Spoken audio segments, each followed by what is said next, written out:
Welcome back to the deep dive. Usually when we sit down to talk about business failures or, media flops, we're looking at a slow decline. A slow burn. The kind of thing you see coming. A company that missed the boat on technology, like a Blockbuster, or maybe a brand that just slowly lost its cool factor over, I don't know, a decade until it just sort of faded away. Yeah, the classic death by a thousand cuts scenario. It's a process. It takes time. Exactly. But today is different. We are looking at a car crash, a high-speed, head-on collision between what we thought was an invincible corporate giant and the cold, hard reality of the market. I think you're being generous with car crash. Oh, yeah.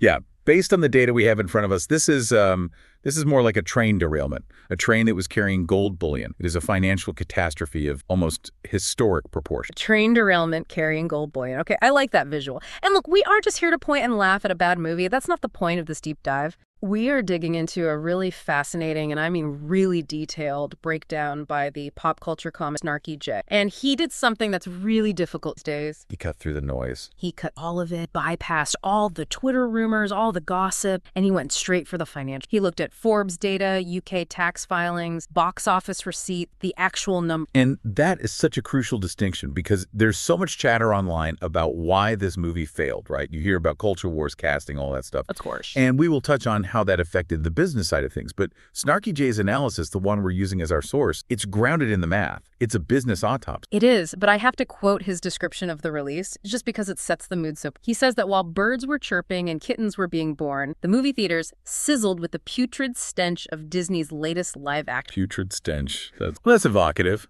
It's poetic, but it really highlights the stakes here. I mean, we are talking about a reported loss of nearly $170 million. Wow. That's not a misstep. That is a hole in the ground where a giant pile of money used to be. And so we need to frame the objective here for you listening. We aren't just reviewing a film. Right. We're trying to answer a very specific set of questions based on this analysis. Right. How did a movie about the original Disney princess, the character that literally built the company, how did it lose more money than almost any other remake they've ever done? And how does that movie math even work? When you have a budget that is this bloated versus what you get back from the box office. Exactly. And finally, what role did all that production chaos and, the PR controversies really play in keeping audiences away? We're going to connect the dots between the gossip and the balance. Right. Because on paper, this should have been the safest bet. It's Snow White. It's the foundation. So just to clarify the timeline for everyone, because I know these release schedules can get a bit blurry. According to our source, this movie was released in the spring of last year. So what we're doing today is a retro. The dust has settled. The accountants have wept into their spreadsheets. They really have. And we are looking back to see exactly what went wrong. Precisely. This is a post-mortem. And honestly, the first place we have to start is the price tag, because you cannot understand the magnitude of the loss until you understand the sheer mind-boggling absurdity of the spending. Okay, let's get into it. Part 1, the production budget, or as I like to call it, how to accidentally spend over $330. It's a number that is genuinely hard to wrap your head around for a single film. The final figure, according to the official filings, was $336.5 million. I just want to pause on that number, $36.5 million. Because we hear these big Hollywood budgets all the time, right? Oh, this movie cost $200 million, that one cost $250. We sort of get numb to the zeros. It becomes abstract. It does. But our source, Snarky J, he compares this to other massive hits to show just how wild. This movie, Snow White, was more expensive than Rogue One, a Star Wars story. Okay, just think about that for a second. Rogue One, that is a massive sci-fi war movie. Yeah. It has gigantic space battles, aliens, different planets, huge practical sets, walkers. It was more expensive than Guardians of the Galaxy. Again, a sprawling space opera. It's almost entirely CGI, huge ensemble cast, massive scope across the galaxy. And here's the one that really gets me. This is maybe the most damning comparison. It was more expensive than the live-action Beauty and the Beast. And that is the perfect comparison. Why? Because Beauty and the Beast had huge, complicated musical numbers, elaborate period costumes and sets, a fully CGI beast that had to look realistic and interact with a live actress. And that movie actually made $1 billion. $1 billion. So Snow White cost more than a film that had similar technical challenges and was a runaway success. That tells you something is wrong. This is what you call production bloat, right? When you see a number like $336 million for a story that is, at its core, about a girl in a forest, 7 companions, something went fundamentally wrong during the process. Absolutely. You aren't just paying for what's on the screen at that point. You are paying for mistakes. You're paying for indecision. You're paying for fixes. And the source actually gives us a timeline on the spending that really proves your point. By July of 2022, they had already spent $183.3 million.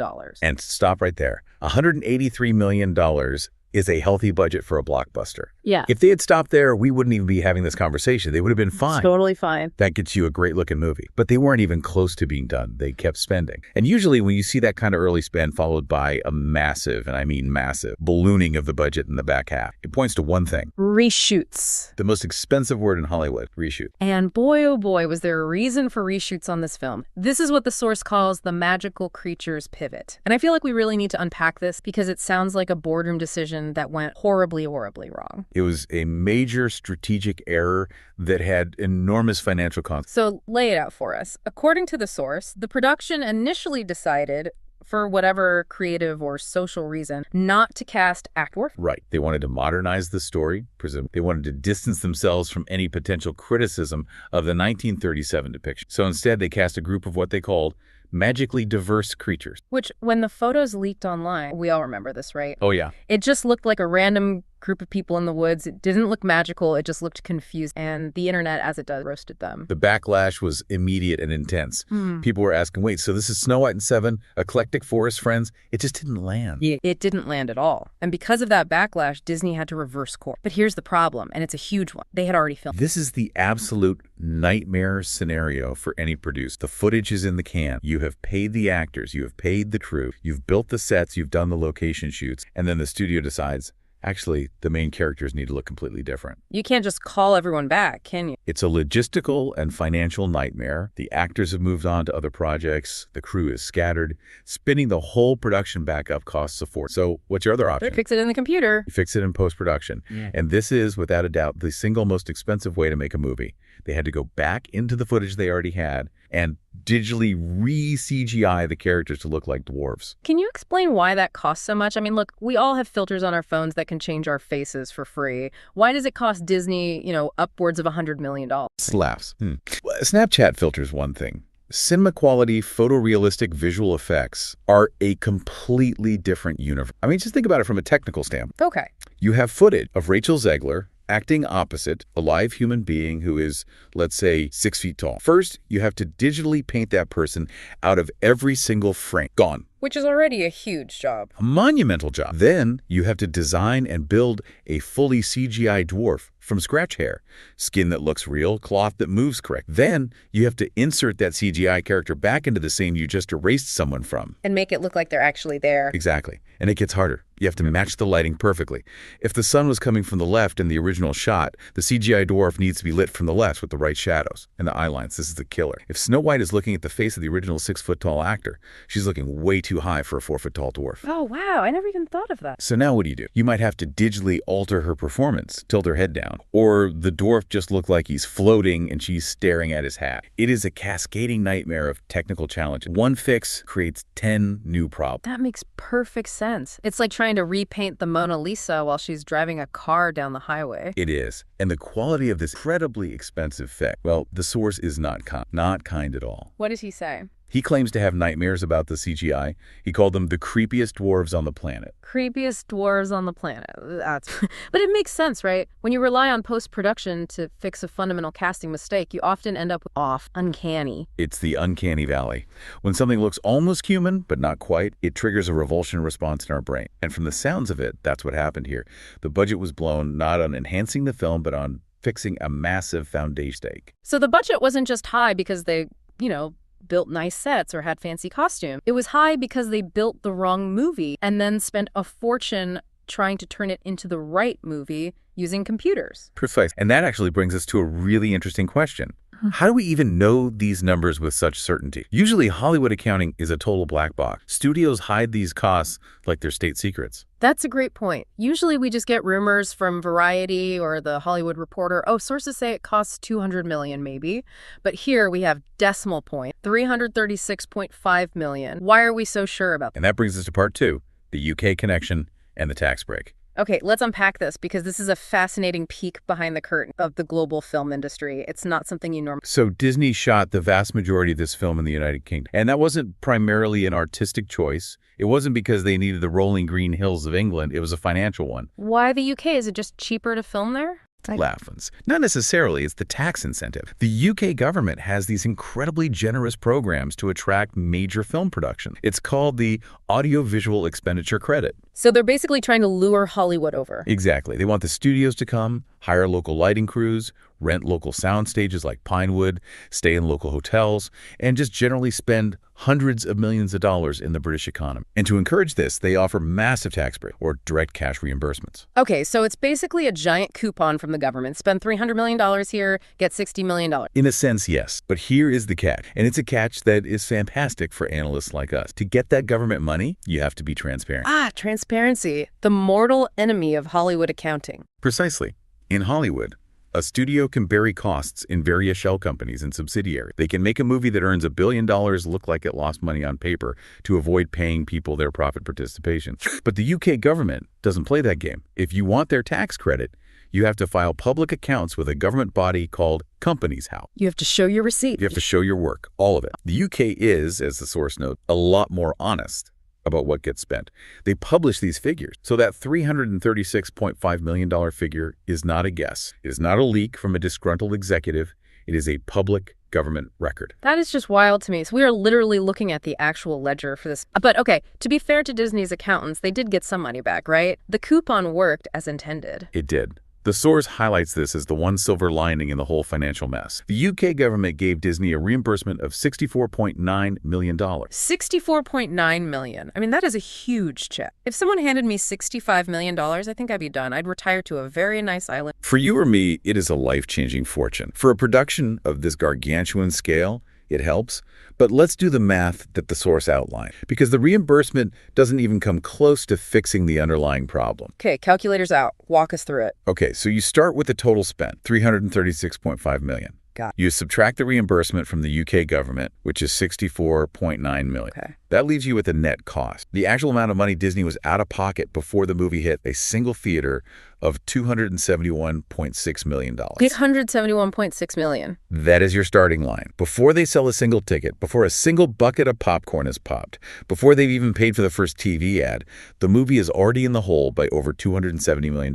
That just sets an impossibly high bar for profitability. It's almost doomed to start. It is. I mean, in the film industry, the general rule of thumb is that a movie needs to make 2 to 2.5 times its production budget at the box office just to break. Why so high? Because you have marketing costs, which could be another $100 million or more. And then you have to split the ticket sales with the movie theater, which we will get to later. So starting with a net spend of $271 million means you basically need to be a massive global blockbuster just to not lose, maybe hitting $600, $700, $800 million at the box minimum. And as we now know, Snow White was, well, it was not a mess. But before we even get to the box office crash, we have to talk about why no one showed it. Because it wasn't just the weird CGI dwarf. There was a whole other storm brewing before the movie. The PR night. This is a case study in how to alienate your target audience before they've even seen the post. Part 3. The PR nightmare and the poison apple. This is where the source really goes in on the casting and the press tour. And honestly, looking back at the clips now, it's very rare to see a promotional tour that actively damages a film's prospect, but that genuinely seems to be what happened here. Okay, so let's talk about the lead actress, Rachel Zegler. Now, obviously a very talented singer, no one doubts that. But the source describes a lot of friction here. It wasn't just that she was cast,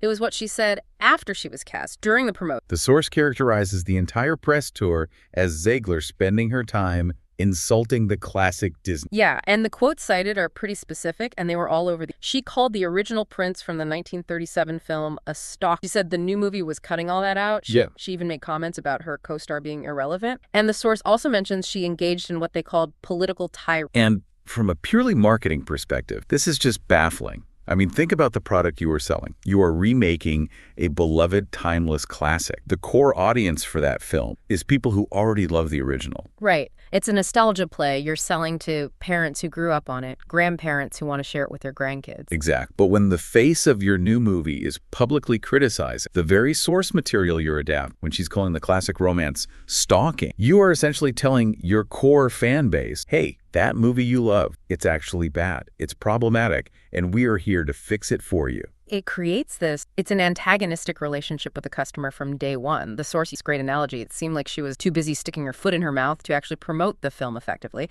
It creates a narrative of hostility. Instead of the message being, come see this magical new version of a story you love, the vibe becomes, we are rewriting this because the old one was wrong and you are wrong to like it. That is an incredibly hard sell. You are asking people to pay $15, $20 a ticket to watch something that fundamentally disagrees with their own cherished childhood memories. And it wasn't just her. We also have to mention the evil queen, who was played by Gal Gadot. Wonder Woman herself, a huge star. A huge star, but the source was, well, they were not impressed performance. The quote is that she could not act her way out of a paper bag. Which is a harsh review, but just adds to the pile of negative buzz. If your lead actress is creating controversy and your A-list villain is getting panned for her performance, the word of mouth starts to turn toxic before the movie even opens. And this leads directly to what our source calls the audience disconnect. Because usually Disney is the safe bet. That's their entire brand promise, right? That is the absolute key to Disney's dominance for the last 50 years, the safety factor. The source puts it so perfectly, it's hilarious. They say parents take kids to Disney movies to get them off their iPads, specifically to stop them from watching Skippy Toilet. Listen, a reference to the Skibbity Toilet YouTube phenomenon.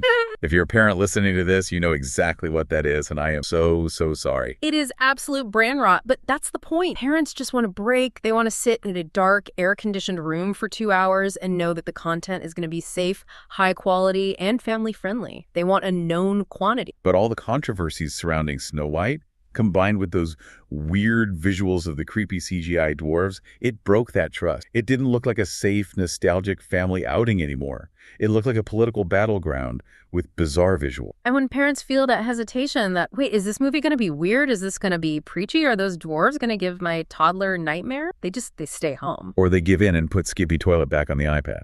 Exactly. It's the safe route. And that hesitation, that broken trust, it showed up in the numbers huge way, which brings us, inevitably, part the box office. And this is where the rubber meets the road. All the bad decisions, all the bad press, it all culminates here. The numbers we're about to discuss are truly sobering for a studio of Disney's size. Okay, so we're looking at the sources data here. The opening weekend was 13% lower than already. But the real shocker is the worldwide growth. Now, I want everyone listening to just brace yourselves for this number. That's a rough one. The source cites a total worldwide gross of measly $25.7 million.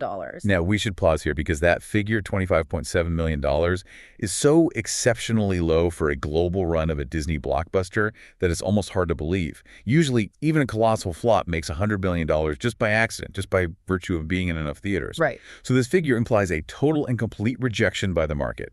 Taking the source's number as the definitive gross for the purpose of this analysis, it is catastrophic. It's beyond abysmal. I mean, let's put it in context. This is a movie that cost net $271 million, and it brought in less than $26 million. That's not even 10% of the budget. And to really put that $25.7 million into perspective, we have to look at some historical comparisons. The source lists the Disney live-action movies that have performed worse than Snow White. It is a very It includes Mulan from 2020, but that was released during a pandemic, so that's a huge ask. Right, you can almost throw that one out. Then you have 102 Dalmatians from 2000, Christopher Robin from 2018, and the 1994 version of The Jungle. But here's where we have to apply what the source calls inflation logic. You can't just compare the raw dollar amounts from 2000 or 1994 to today. A dollar was worth more back then. Of course. A movie ticket in 1994 cost what, like $4 or $5? Today, it can be $15 or $20 in a big city. Exactly. So let's take 102 Dalmatians. It came out in the year 2000. On paper, its gross might look comparable in some ways, but if you adjust for inflation, 102 Dalmatians actually made about $343 million.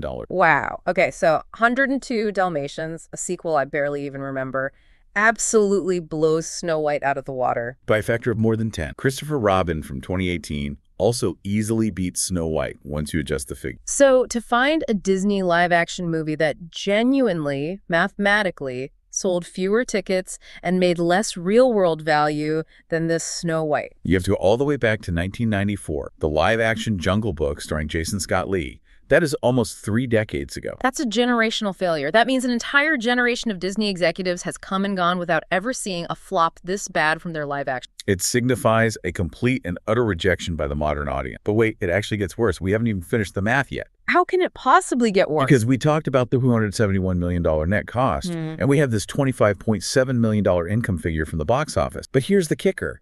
Disney doesn't even get to keep that whole $25.7 million. Oh, why not? No, this is the theater split lesson. A crucial piece of movie math that most people don't think about. Oh, right.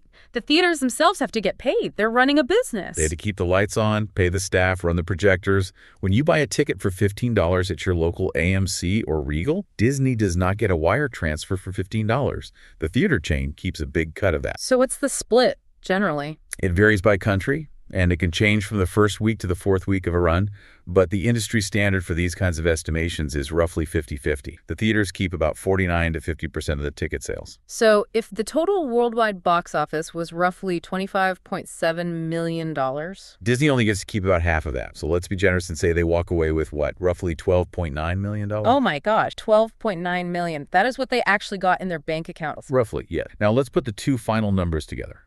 Okay, the net cost to make it was $271.6 million.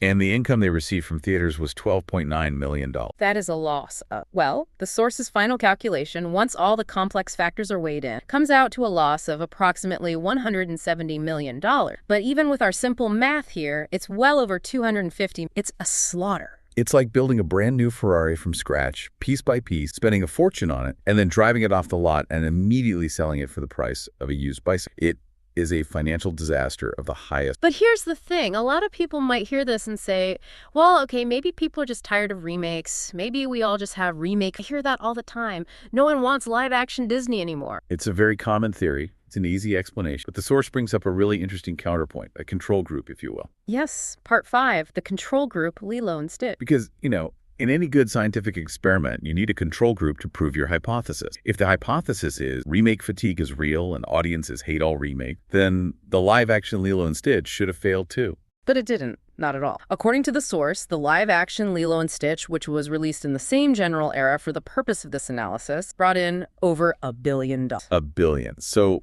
clearly, people aren't sick of all live-action Disney movies. The demand is still there if the product... So what was the difference? Why did Lilo and Stitch succeed where Snow White failed so spectacularly? Well, the source puts it very simply. It had the cute little blue guy. Stitch. Stitch is a chaotic, fun, beloved character. And even though the host of our source material, Snarky J, admits that he didn't personally like the remake, he acknowledges that it appealed to families. It offered something fun and familiar. The source draws a direct comparison between the two. He says Lilo and Stitch had a cute alien committing adorable atrocities, which is funny for kids and parents. Snow White offered weird CGI animals and a cloud of controversy. It proves that the audience is discerning. They aren't just a monolith. They will show up for a remake if it looks fun, if it feels safe for their family, and if it respects the characters they love. Stitch looked like Stitch. The dwarves did not look like the dwarves people remembered and loved. One was cute chaos, the other was uncanny valley preachy. And the aftermath of this failure, it isn't just a number on a spreadsheet in Burbank. You can actually see the evidence of it in the real world. You walk into a store or theme park. Brings us to part 6, the aftermath and the branch. Right. When a movie fails this hard, all the merchandise they produced has to go somewhere. They manufactured millions of dolls, lunchboxes, T-shirts, costumes. What happens to all of it when nobody buys it? The bargain bin. The source mentions finding new in-box Snow White merch at Dollar Tree, Five Below. And that is so significant. Disney merchandise is a premium product. You buy it at the Disney store or at Target or in the theme parks themselves, you pay top dollar for it. When you see officially licensed brand new merchandise at deep discount liquidation stores like Dollar Tree, it means nobody else wanted it. It means the primary retailers, Walmart, Target, couldn't sell it. They cleared it off their shelves. They sold their entire inventory to a liquidator for pennies on the dollar just to get rid of it and make space for something that'll actually sell. It's the physical evidence of the flop. It's actually kind of sad, seeing a Snow White doll next to generic brand paper plates and off-brand candy. It devalues the brand. It sends a message to the consumer that this isn't valuable, this isn't special. But There's another snub that I found even more interesting and maybe even more damning, the theme park. Because the Disney parks are the holy grail, right? That's the heart of the brand. This is a very subtle but incredibly telling detail. The park are where the intellectual property goes to live forever. The source points out that usually when a big new Disney movie comes out, they flood the parks with it, see the characters everywhere. It's a huge cross-promotional machine. Absolutely. When the live-action Little Mermaid came out, you could go to the parks and meet the classic animated Ariel, and you could meet the new live-action Ariel played by Halle Bailey. They coexisted. They wanted you to meet and love the new version. Not with Snow White. Nothing. The source says there is no live-action Rachel Zegler version of the Snow White face character in the park anywhere. Only the classic 1937 animated version remains. And this is Disney actively backing away from their own product. The theme parks are their most valuable real estate. Every single square foot is meticulously calculated to maximize the end's revenue. If they are not putting the new Snow White in the park, it means they know she isn't a draw. In fact, she might be a net. So they're effectively erasing the film's existence from their most sacred ground. It's like they're pretending it never even happened. New Snow White. We don't know her. In a way, they are. They're cutting their losses and protecting the original, still profitable version of the character. They know that the classic Snow White still sells princess dresses. The new one. She sells clearance bin dolls. So this all brings us to the future. Part 7. Future implications. Is Disney learning from this? Did they look at that $170 million loss and say, okay, guys, maybe we pump the brakes on this. Maybe we, write something new? The short answer, according to our source, is no. Size, of course not. Why would they stop the train now? The source confirms they are moving full steam ahead. There's a live-action Moana in the works. There's a live-action Rapunzel on the way. The machine keeps churning.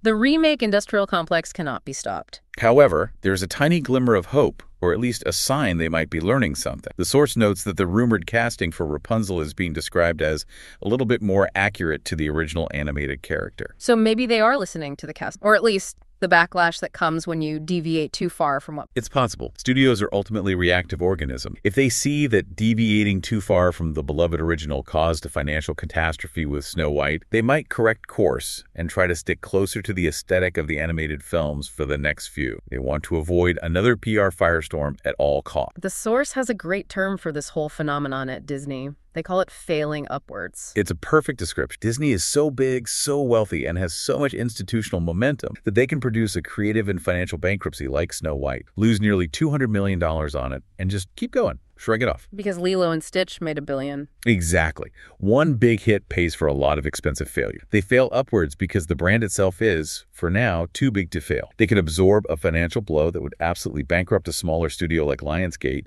or even a major one like Paramount. But, and this is the important part, Snow White proves there is a limit. That is the ultimate takeaway from this whole saga. Even the mighty House of Mouse cannot force an audience to consume a poison apple. You can have the biggest marketing budget in the world, the most famous IP in history, and a huge tax break from a foreign government. But if the movie looks bad, and the stars appear to insult the fans, people will not buy a ticket. It's almost reassuring, isn't it? It proves the consumer still has the power. We aren't just mindless drones who will buy whatever they put in front of us. At the end of the day, the wallet is the only vote that Hollywood truly counts. And in this case, the audience voted with a resounding no. So let's just wrap this up. What have we really learned today from this deep dive? Well, we learned that Disney spent an absolutely eye-watering $336 million on a production that was plagued by indecision, expensive post-production pivots, and questionable CGI. We learned that the UK government's transparency rules exposed the true cost of that failure, letting us see the actual receipts. And we learned that due to a perfect storm of weird visuals and a PR tour that completely alienated the core audience, the film went on to lose a staggering sum, reported to be around $170 million.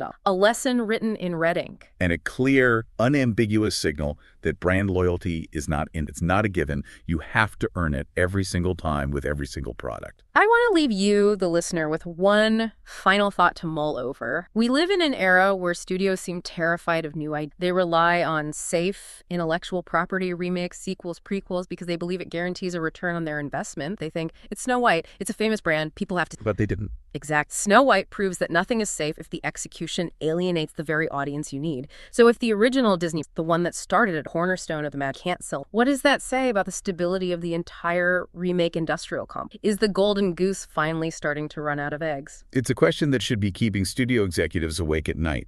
Thanks, Ty.